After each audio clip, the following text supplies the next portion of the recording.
بسم اللہ الرحمن الرحیم۔ عید الفطر کے بارے میں جامعہ اشرفیہ کا فیصلہ، فتاوی رضویہ اور بار شریعت کی روشنی میں۔ از محمد نظام الدین رضوی، برکاتی، مبارک پور۔ بسم اللہ الرحمن الرحیم۔ حامدوں و مسلیوں و مسلمہ۔ آج عید الفطر کے بارے میں جامعہ اشرفیہ کا فیصلہ آتے ہی ایک مخصوص حلقے سے فون آنے لگے اور انہوں نے مختلف انداز میں مجھے اپنی شرافتوں کی سوغات پیش کی۔ میرے پاس نہ وہ زبان ہے، نہ وہ جوش اور جذبہ، مگر کچھ فقہی جزیات اور نکات ضرور ہیں جو ان حضرات کی تفہیم اور اپنے احباب کی تسکین کے لیے پیش کرتا ہوں۔ خدا کرے یہ تحفہ قبول ہو۔ ہم نے فیصلہ جاری کرنے سے پہلے فقہی نقطہ نظر سے کئی حیثیتوں سے غور کر لیا تھا، پھر امت کی خیرخواہی کے لیے اپنے شرعی فیصلے کو عام کیا۔ ہم انہی باتوں کا ایک انتخاب پیش کرتے ہیں۔ مطلع صاف ہو تو 4 آدمیوں کی شہادت سے کچھ نہیں ہوتا۔ مطلع صاف ہو تو 4 آدمیوں کی شہادت سے کچھ نہیں ہوتا۔ یہ جماعت تو ہے مگر جماعت عظیم نہیں ہے۔ چنانچہ فقیہ فقید المثال اعلیٰ حضرت امام احمد رضا رضی اللہ تعالیٰ عنہ فرماتے ہیں، رہا ان گواہیوں کا حال، مذہب مشہور و مختار متون غور کیجئے کتنے عظیم الشان الفاظ استعمال کر رہے ہیں اعلیٰ حضرت امام محمد رضا علیہ الرحمٰ۔ رہا ان گواہیوں کا حال، مذہب مشہور و مختار متون و مصحح کبار ائمہ پر تو یہ شہادت محض محمل کا مطلب بیکار، مصحح کبار ائمہ پر تو یہ شہادت محض محمل و نامسموع ہے کہ بحالت صفائی مطلع، یعنی جب مطلع صاف ہو کہ بحالت صفائی مطلع 2-4 کی شہادت سے کچھ نہیں ہوتا۔ 4 میں اپنی طرف سے نہیں بڑھا رہا ہوں کہ کہہ دیا جائے کہ مفتی صاحب نے بڑھا کر کے اور ہمارے اوپر کچھ کام کر دیا۔ نہیں۔ فتاوی رضویہ دیکھ لیجئے، فتاوی رضویہ جلد 4 صفحہ 537 سنی دارالاشاعت دیکھ لیجئے۔ اس میں اعلیٰ علیہ الرحمٰ کیا لکھتے ہیں کہ بحالت صفائی مطلع 2-4 کی شہادت سے کچھ نہیں ہوتا، جمع عظیم چاہیے۔ اس سے کیا معلوم ہے کہ جمع عظیم کے لیے 4 آدمی کافی نہیں ہیں، جمع عظیم چاہیے، 4 کی شہادت سے کچھ نہیں ہوتا۔ گھوسی میں 4 ہی لوگوں نے شہادت دی ہے اور مغرب کے وقت وہاں کا مطلع صاف تھا۔ مجھے متعدد لوگوں نے واضح لفظوں میں یہ بات بتائی۔ میں اپنے بڑوں خصوصاً اساتذہ کرام سے محبت اور قلبی عقیدت رکھتا ہوں، اور اس فیصلے میں بھی میں نے کسی کی عظمت شان کو نشانہ نہیں بنایا ہے۔ ہاں، میں نے اپنے اس فیصلے کی بنیاد فتاوی رضویہ کے اس اقتباس پر رکھی ہے کہ 4 کی شہادت سے کچھ نہیں ہوتا۔ 4 کی شہادت پر فیصلہ ہوا ہے اور اعلیٰ حضرت فرماتے ہیں کہ 4 کی شہادت سے کچھ نہیں ہوتا، جمع عظیم چاہیے۔ دیکھیے، ایک طرف اعلیٰ حضرت کیا فرماتے ہیں کہ 4 کی شہادت سے کچھ نہیں ہوتا، اور یہاں 4 کی شہادت سے سب کچھ ہو گیا اور روزہ بھی توڑ دیا گیا۔ افسوس افسوس افسوس۔ اعلیٰ حضرت فرماتے ہیں 4 کی شہادت سے کچھ نہیں ہوتا اور یہاں سب کچھ ہو گیا، اور فرماتے ہیں جمع عظیم چاہیے۔ دوستو، جمع عظیم کا مطلب تو سمجھو۔ اعلیٰ علیہ الرحمٰ جیسا فقیہ یہ بول رہا ہے، ان کی ارشاد سے جمع عظیم کا مطلب سمجھنا چاہیے۔ یہ کیسے ممکن ہے کہ میں فقیہ فقید المثال اعلیٰ حضرت امام احمد رضا علیہ الرحمٰ کے اس فیصلے کے خلاف کوئی فیصلہ لیتا؟ کہ آپ فرمایا کہ 4 کی شہادت سے کچھ نہیں ہوتا اور میں فیصلہ لے لیتا سب لوگ روزہ توڑ دیں؟ میں اس فیصلے کے خلاف کیسے ایسا فیصلہ لے سکتا تھا؟ گھوسی تو میرے عزیزوں، گوسی تو مبارک پور سے بس 1 گھنٹے کی مسافت پر ہے۔ حق یہ ہے کہ اگر مبارک پور میں خود میرے بیٹے اور میرے تلامذہ میرے پاس آ کر 4 کی تعداد میں شہادت دیتے، جبکہ مطلع صاف تھا، تو میں ہرگز قبول نہیں کرتا اور فیصلہ وہی جاری کرتا جو جاری کیا ہے۔ آپ لوگ گوگل سے مسافت ناپ رہے ہیں؟ میرے تقوی اور میری اتباع شریعت کو دیکھو، میں نے وہی کیا ہے جو اعلیٰ حضرت علیہ الرحمہ کا ارشاد ہے، فرمان ہے، فیصلہ ہے۔ میرے مہربانوں، تم جو چاہو مجھے کہہ لو۔ کہتے ہو تم نے شریعت سے کھلواڑ کیا ہے، کہو، مجھ کو کہو، مگر ان عبارتوں سے استدلال کو تم شریعت سے کھلواڑ کہتے ہو۔ افسوس، کیا ظلم ہو رہا ہے شریعت پر۔ میرے مہربانوں، تم جو چاہو مجھے کہہ لو، مگر کم از کم اعلیٰ حضرت کا نام لینے کی تو لاج رکھو۔ الحمدللہ، حضرت محدث کبیر دامت ظلہ العالی میرے استاذ ہیں۔ میرے دل میں ان کے لیے محبت ہے، قدر ہے، احترام ہے۔ اس کے سوا میری تحریر و تقریر سے کہیں کچھ بھی نہیں ملے گا، مگر اس کا یہ مطلب نہیں ہے کہ شریعت کے مسئلے میں اعلیٰ حضرت علیہ الرحمہ کی تحقیق اور فیصلے سے صرف نظر کر لوں۔ میری نگاہ میں اعلیٰ حضرت علیہ الرحمہ کا یہ فرمان نہ ہوتا، یہ شرعی مسئلہ بجائے خود نہ ہوتا، تو میں حضرت محدث کبیر دامت ظلہ العالی سے اپنے نام کتاب القاضی القاضی کے لیے درخواست کرتا، اور مجھے ان کے کرم سے توقع ہے کہ ضرور بھیج دیتے، مگر شرعی اور فقہی مسئلے میں ہمیشہ شرعی دلیل کو ترجیح دینا چاہیے، اور میں یہی کرتا ہوں۔ آج امت مسلمہ عجیب کشمکش سے دوچار ہے، کاش کہ ہمارے مہربان کچھ اس کا بھی لحاظ رکھتے۔ اللہ تعالیٰ کی ارشاد ہے، وَإِذَا قُلْتُمْ فَعْدِلُوا وَلَوْ كَانَ ذَا قُرْبَىٰ، سورۃ الانعام آیت 152۔ ترجمہ کنز الایمان سے کر دیا ہے، نقل کی بول رہا ہوں۔ اعلیٰ حضرت نے ترجمہ کیا ہے، اور جب بات کہو تو انصاف کی بات کہو، اگرچہ تمہارے رشتہ دار کا معاملہ ہو۔ کاش کی ہمارے مہربان فتح رضویہ کو اعلیٰ حضرت کو ماننے کی لاج رکھتے تو آج کم سے کم عید الفطر کے اس مسئلے میں تو امت کسی کشمکش کی شکار نہیں ہوتی۔ امام احمد رضا علیہ الرحمہ کی رسالہ طرق و اثبات الہلال مشمولہ فتح رضویہ جلد 4 میں بھی یہ وضاحت ہے۔ آپ لکھتے ہیں، یعنی امام احمد رضا علیہ الرحمہ لکھتے ہیں، مگر عیدین میں اگر مطلع صاف ہو، اور مطلع کا صاف ہونا تمام مسلمان سمجھتے ہیں، ایسا نہیں ہے کہ آسمان کو دیکھ کر کہہ دیں مطلع صاف ہے۔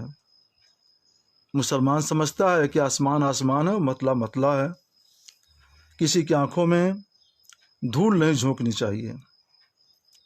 مسلمان اتنا سمجھتا ہے، علماء اتنا سمجھتے ہیں۔ میں نے علماء سے معلوم کیا ہے، اہل علم سے معلوم کیا ہے، جنہوں نے بتایا ہے کہ مطلع صاف تھا۔ مگر عیدین میں اگر مطلع صاف ہو، اعلیٰ فرماتے ہیں کہ مگر عیدین میں اگر مطلع صاف ہو اور مسلمان رویت ہلال میں کاہلی نہ کرتے ہوں، اور وہ 2 گواہ جنگل یا بلندی سے نہ آئے ہوں، تو اس صورت میں وہی جماعت عظیم درکار ہے۔ اسی طرح جہاں اور کسی چاند مثلا ہلال محرم کا عام مسلمان پورا اہتمام کرتے ہوں، تو بحالت صفائی مطلع جبکہ شاہدین جنگل یا بلندی سے نہ آئیں، ظاہراً جماعت عظیم ہی چاہیے۔ یہ صرف عید ہی کے لیے نہیں، ہلال محرم کے لیے بھی حضرت اعلیٰ علیہ یہ فرما رہے ہیں کہ جس وجہ سے اس کا ایجاب، یعنی جماعت کثیرہ کا لازم ہونا، واجب ہونا رمضان اور عیدین میں کیا گیا تھا، یہاں بھی حاصل ہے۔ فتح رضویہ جلد 4 صفحہ 547 سنی دارالارشاد۔ اس عبارت سے صاف آیا ہے کہ مطلع صاف ہو تو جماعت عظیم درکار ہے، اور کھلی ہوئی بات ہے کہ 4 آدمی کی جماعت جماعت عظیم نہیں ہے۔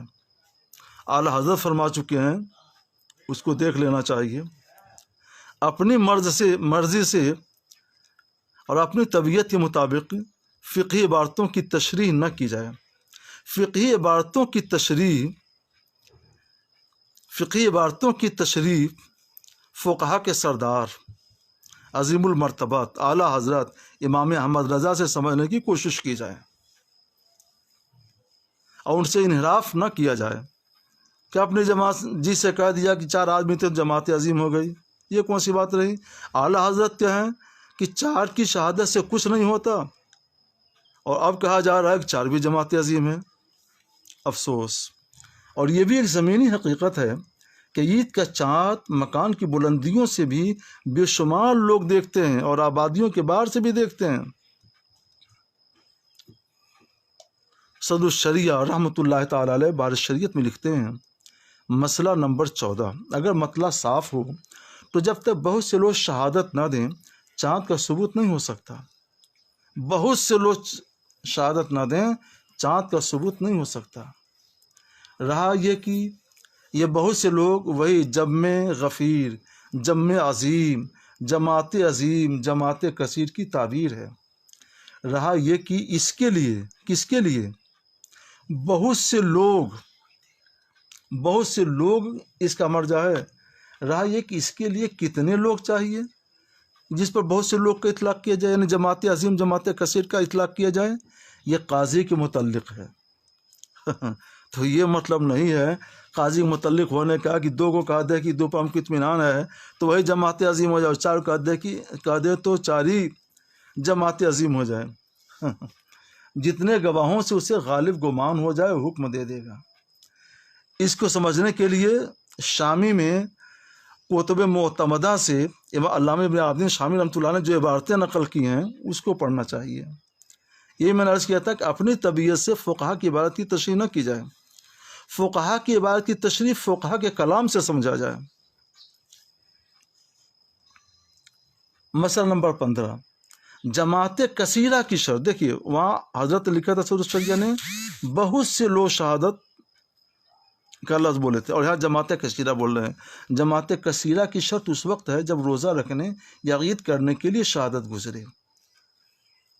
بار شریعت حصہ 5 حصہ پنجم صفحہ 977 مجلس المدینہ.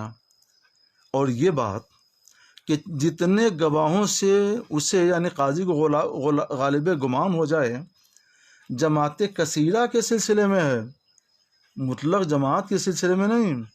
یعنی قاضی کو مثلا 15-20 آدمیوں پر غالب گمان ہو جائے تو قاضی ان کی شہادت پر چاند کا فیصلہ کر دے گا. اور 4 آدمی جماعت کثیرہ نہیں ہیں جیسا کہ فتح و رضویہ کی شہادت گزری.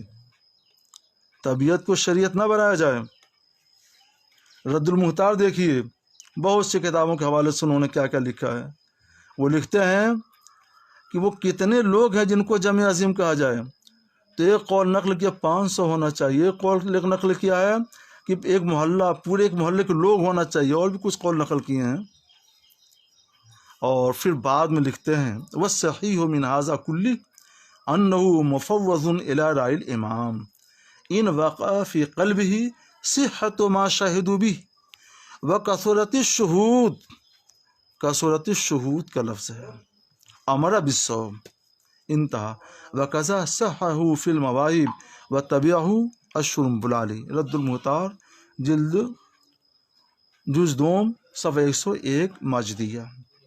یہاں ایک خلجان کسی کو ہو سکتا ہے. یہ میرے پاس ایک صاحب نے صدر الشریعہ رحمۃ اللہ علیہ کی عبارت ایک واسطے سے بھجوائی تھی کہ اس کو بھی تو دیکھ لیا ہوتا. تو میرا عزیز دیکھا تھا، پہلے بھی دیکھا تھا، اس وقت بھی دیکھ لیتا ہوں. سن لیجئے یہاں ایک خلجان کسی کو ہو سکتا ہے کہ مسئلہ نمبر 15 میں حضرت صدر الشریعہ رحمۃ اللہ علیہ نے یہ بھی لکھا ہے، اور اگر کسی اور معاملے کے لیے یعنی عید کے علاوہ کسی اور معاملے کے لیے 2 مرد یا 1 مرد اور 2 عورتوں ثقہ کی شہادت گزری اور قاضی نے شہادت کی بنا پر حکم دے دیا تو اب یہ شہادت کافی ہے. روزہ رکھنے یا عید کرنے کے لیے بھی ثبوت ہو گیا. بار شریعت حصہ پنجم صفحہ 977 مجلس المدینہ. میرے عزیز انصاف شرط ہے کہ ہم جس مسئلے کی تہ میں جا کر حقیقت کی نقاب کشائی کر رہے ہیں کیا وہ یہی مسئلہ ہے؟ اس مسئلے میں مستقل طور پر خاص عید کے ثبوت کے لیے شہادت دی گئی ہے۔ یعنی آج کا جو موجودہ مسئلہ ہے، اس مسئلے میں مستقل طور پر خاص عید کے ثبوت کے لیے شہادت لی گئی ہے، اور بہر شریعت والے اس مسئلے میں مستقل طور پر قصداً حق العبد کے ثبوت کے لیے شہادت لی گئی ہے۔ ہمارے اس مسئلے کا تعلق حق اللہ سے ہے، اور بہر شریعت اس مسئلے کا تعلق حق العبد سے ہے۔ اور فرق سنیے، یہاں رمضان و عید کا ثبوت ضمناً ہو رہا ہے، یعنی بہر شریعت والے مسئلے میں، جبکہ ہمارے مسئلے دائرہ میں یہ عید کا ثبوت قصداً اور مستقلاً ہو رہا ہے۔ اور فقہاء نے صراحت فرمائی ہے کہ بہت سی باتیں ضمناً ثابت ہو جاتی ہیں مگر قصداً ثابت نہیں ہوتی۔ مثال کے طور پر اگر کوئی جنائی خاتون یہ شہادت دے کہ فلاں بچہ فلاں کا وارث ہے تو شہادت نامقبول ہوگی۔ ایک عورت کی شہادت سے کسی کی میراث کیا ثابت ہو سکتی ہے؟ اور اگر یہ شہادت دے کہ یہ بچہ فلاں کا ہے، اسی عورت نے اس کی پیدائش کرائی ہے، تو اس شہادت سے پہلے نسب ثابت ہوگا، اور پھر اس کے ضمن میں اس کی وراثت بھی ثابت ہو جائے گی۔ اور کتب فقہ میں اس طرح کی نظیریں ایک نہیں بہت ہیں، یہاں صرف اسی ایک نظیر پر اکتفا کرتے ہیں، شاید کہ اتر جائے تیرے دل میں میری بات۔ فقیہ جلیل علامہ ابن عابدین شامی رحمۃ اللہ علیہ لکھتے ہیں، قال شمس الائمہ فی شرح الکافی وہو نظیر الشہادت القابلہ علی النسب فإنها تقبل ثم يفضي ذلك إلى استحقاق الميراث والميراث لا يثبت بالشهادة القابلة ابتداء رد المختار على الدر المختار الجزء الثاني صفحہ 103 ماجدیہ۔ نیز علامہ ابن عابدین شامی فرماتے ہیں، کم من شیء یثبت ضمنا ولا یثبت قصدا۔ در مختار میں بہر شریعت کا وہی مسئلہ ذکر کر کے لکھتے ہیں صاحب کتاب، وَيَثْبُتُ دُخُولُ الشَّهْرِ ضمناً، وہ ضمناً ثابت ہو رہا ہے، قصداً نہیں۔ اس کے تحت رد المختار میں ہے، فقط ثبت فی ضمن اس بات حق العبد لا قصداً، رد المختار علی الدر المختار الجزء الثانی صفحہ 102 ماجدیہ۔ اگر ہمارے اس مسئلے میں پہلے حق العبد کے ثبوت کے لیے شہادت گزری ہوتی اور بعد میں اس کی بنیاد پر ضمن عید کا فیصلہ صادر ہوا ہوتا تو یہ ناچیز ضرور اسے قبول کرتا۔ میرے عزیزوں، بات گھوسی اور مبارک پور کی مسافت کی نہیں ہے۔ کیوں آپ لوگ مسافت ناپ رہے ہیں؟ کیوں آپ لوگ مسافت کا سوال کر رہے ہیں؟ مسافت کی بات نہیں ہے، اور نہ ہی کسی کی مخالفت کی، اور نہ حضرت محدث کبیر کی مخالفت کی۔ ہم تو ان سے محبت رکھتے ہیں، مگر بات شریعت کی ہے، اب وہ بھی فتاوی رضویہ اور بہار شریعت کی ہے۔ اس لیے کوئی بھی صاحب تقوی و فتویٰ مفتی وہی فیصلہ لے گا جو اس ناچیز نے لیا ہے۔ ہمیں امید ہے کہ ہمارے مہربان بھی شریعت اور بہار شریعت کی پاسداری کریں گے۔ مناچے شرط بالا غشت بات می گویم تو خواہ عظیم سخنم پندگیر خواہ ملال، والحمد للہ العزیز المتعال، وصلی اللہ تعالی علی خیر خلقہ سیدنا و مولانا محمد و آلہ و صحبہ و ازواجہ و بناتہ وسلم۔ محمد نظام الدین الرضوی، شب 30 رمضان المبارک 1442 ہجری۔